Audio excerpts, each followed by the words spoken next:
C'est bon. Allons-y. Alors, maître. Vous êtes là, sous bonne qualité. Non, j'étais venu en qualité d'avocat assurant les intérêts du candidat Amadou Ba. Et nous sommes venus juste pour faire quelques réclamations. Vous pouvez pousser la voiture. Comment? Vous pouvez pousser la voiture. On est baillé. Non, Bon, qu'est-ce qu'on va faire? Alors, qu'est-ce qui motive votre présence ici devant le Conseil constitutionnel? Voilà, Étant donné que justement votre candidat, il n'y a pas de problème, qu'est-ce qui explique votre présence au Conseil constitutionnel? Non, nous sommes venus au Conseil constitutionnel au titre de la défense des intérêts du candidat Amadou Ba, qui avait des observations et des réclamations à faire pour le respect d'un certain nombre de principes qui, selon nous, n'ont pas été respectés par certaines candidatures. Et pour cette raison, naturellement, nous avons déposé des réclamations devant le Conseil sans que je puisse entrer dans les détails, étant entendu que très probablement, le Conseil se chargera de publier les requêtes, les réclamations qui sont faites et les réclamations qui sont faites et les personnes contre lesquelles, les candidats contre qui ces réclamations sont faites. Donc je laisse le soin au Conseil de le faire et ou à tout le moins, le moment venu, le Conseil prendra sa décision, étant entendu que pour ce qui concerne le candidat Amadou Ba, la question ne se pose pas. Nous avons des institutions de la République qui ont fait la preuve de la pertinence de leurs décisions et de la nécessité pour tout citoyen et surtout les citoyens qui aspirent à exercer des responsabilités étatiques, de respecter à la fois les institutions, mais également les décisions qui seront prises par ces institutions. Parce que, enfin, tout le monde est présent, surtout vous journalistes qui êtes les historiens du présent. Vous êtes en mesure de dire qu'au Sénégal, les choses jusqu'à présent se font selon une séquence contrôlée et maîtrisée, et respectant fondamentalement la loi et les instructions de la République. Donc nous faisons confiance au Conseil constitutionnel et nous attendons avec sérénité les décisions qui seront prises, étant entendu que nous respecterons les décisions du Conseil constitutionnel. Mais vous pouvez confirmer que votre recours aussi, ça porte sur la candidature de Bassirou Diomaye Faye? Je vous ai dit et je vous ai dit ce que j'avais à dire, que nous avons fait des réclamations contre des candidats. Le moment venu, le Conseil probablement dira le nécessaire. Voilà, c'est tout ce que je peux en dire. Des réclamations contre des candidats qui ont été acceptés, que le Conseil constitutionnel a acceptés. Les candidats sont vous savez, il n'y a pas deux candidats. Il y a une liste de candidats. La liste de candidats est publiée par le Conseil constitutionnel. Et ne sont candidats que ceux qui figurent sur cette liste. Naturellement, et si nous faisons des réclamations, nous faisons des réclamations contre des candidats. Qu'est-ce qui vous dérange dans leur candidature acceptée par le Conseil constitutionnel? Le Conseil nous donnera raison ou ne nous donnera pas raison. Nous ne sommes pas en mesure de donner ici tous les recours que nous faisons et les détails du recours. Ils sont combien de candidatures voilà. Vous le saurez quand le Conseil décidera de publier notre requête et rendra sa décision. Il paraît qu'ils sont 3 candidats, est-ce que vous confirmez? Vous verrez bien avec la décision du Conseil. Est-ce que Bassirou Diomaye Faye fait partie je ne saurais vous répondre, le Conseil répondra le moment venu. Le Conseil répondra le moment venu. waaw li ma bëggoon wax rek tey mooy tey dañ fi ñëw fii ci Conseil constitutionnel ci turu candidat Amadou Ba def li nga xam ne bi yoon moo ko sant te ci yoon la ko teg lu ñu teg ci yoon mooy sartu réew mi dafa wax ne suñu génnee ñi nga xam ne bi ñoo bokk ci joŋante yi kenn ku ci nekk ci ñi ci bokk ñi soo amee looy ñaxtu walla nga am looy mbëbët na nga ko def Amadou Ba ni ko yoon mayee du ci ànd ak xulo du ci ànd ak dara ak tey ak dal la koy defee la mu bëggoon wax mu jël bataaxal jébbal ko conseil constitutionnel ci lu mu jàpp ne am na ñi nga xam ne bi seen candidature teguwul ci suñu njàngat ak suñu mbëbët teguwul ci yoon ñu ne conseil puisque moom moo fi nekkal yoon wi na wax ndegam loolu am na walla amul may wax ne Sénégal toll nañu foo xam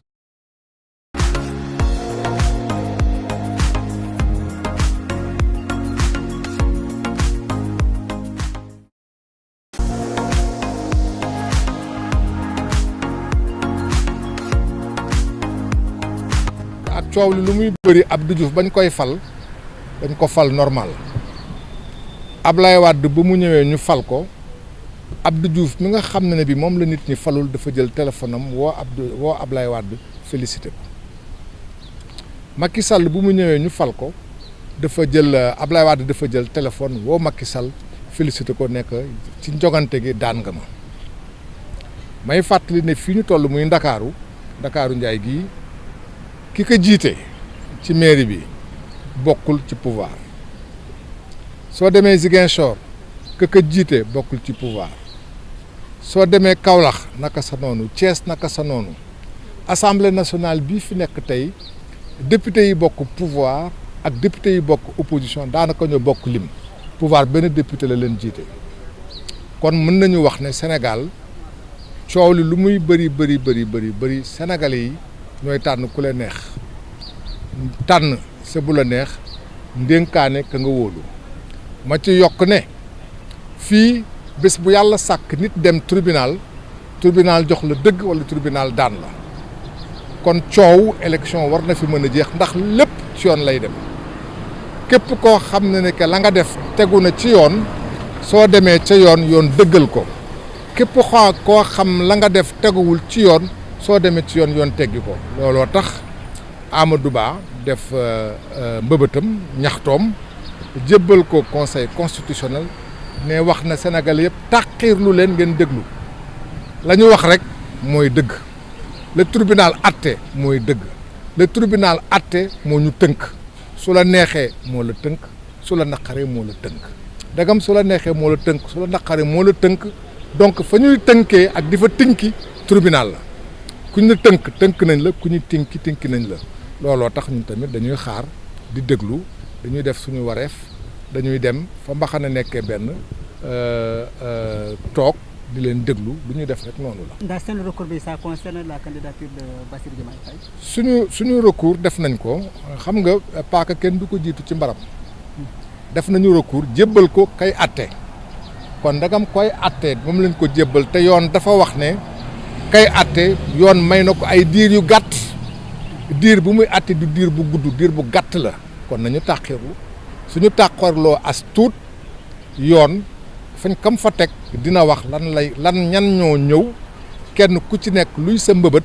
ak kenn ku ci nekk moom yoon conseil constitutionnel lan la ci décider kon ñun ñëpp nañu ànd ak dal ak tàqirlu yoon dina wax lan la ñu wax. d'accord maître Thierno Alassane Sall dafa attaqué ki nga xam ne candidature Karim Wade wax ko ñëpp yéen ngeen ñëw da ngeen am ay candidats yu muy attaqué donc fu yemul ci benn Bassirou Diomaye Faye ndax ci la bokk Aly Ngouille Ndiaye ak kan ak lan moo tax ngeen attaqué leen. waaw lii wax ñu wax mag mu ngemb laxasaayu taxaw ci biir géew bi samp ndëndëm nga naan day bëre. bëgg bëre la ku bëgg bëre ak ñun di nga bëre ku bañ bëre ak ñun di nga bëre ñun de pare nañu pour bëre ma ni xam nga soo demee ci làmb am na ñoo xam ne bi da ngay jàpp ne waruñu ci mën a bokk ku ci warul mën a bokk nga ne waroo ci mën a bokk di xaar nag arbitre bi décidé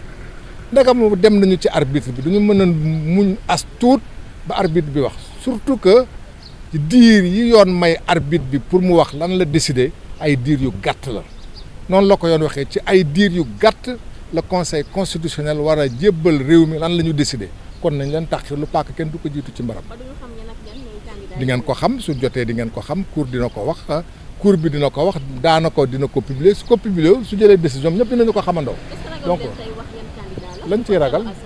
luñ ciy ragal waaw kenn ku ci nekk nag yaay xool li nga xam moo dal sa xel nga def ko ak ni nga respecté yoon ak fa nga teg yoon man xooluma li nit di def ak keneen lu muy def man li may def laay xool ñun li ñuy def nañ ko su doon dafa am loo xam ne lu ñuy laamisoo wala lu ñuy nëbbatu du ñu taxaw fii di wax li ñuy def ragaluñ ko fu ñu jëm ñeme nañ ko fenn rek la ñuy dem fan la suñu candidat di dem Amadou Ba day dem pour wax ak réew mi day dem ne réew mi dafa jàpp ne tey ñi fi seq réew mi yëpp moo ci ëpp xam-xam moo ci ëpp taxawaay moo ci ëpp pas-pas pour mën a yore réew mi kon kooku amul lu muy ragal. est-ce que nekkul na yéen da ngeen di doyati liggéeyu conseil constitutionnel parce que def na seen candidat mu jàll yeneen candidats yi jàll nañ ñi nga xamante ne dañu jàpp ne waroon nañ bokk te conseil constitutionnel boolewu leen ñoom ñoo andi recours def réclamation yéen ngeen di def réclamation pour ñu dindi ñoo xamante ne bokk conseil constitutionnel nangu na seen dossier loolu est-ce que doyadil liggéeyu conseil constitutionnel. xam nga loolu duma ci tontu parce que wax boobu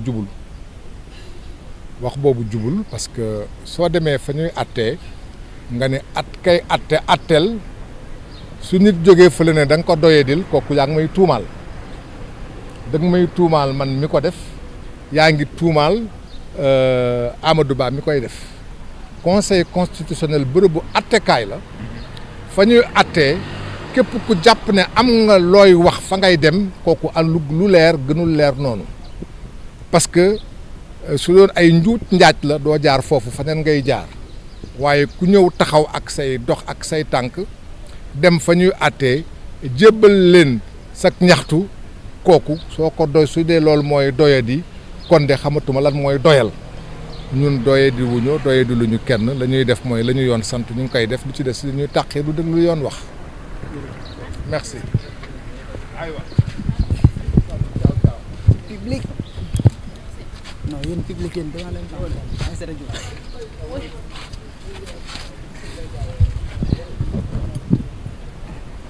alors il nous reste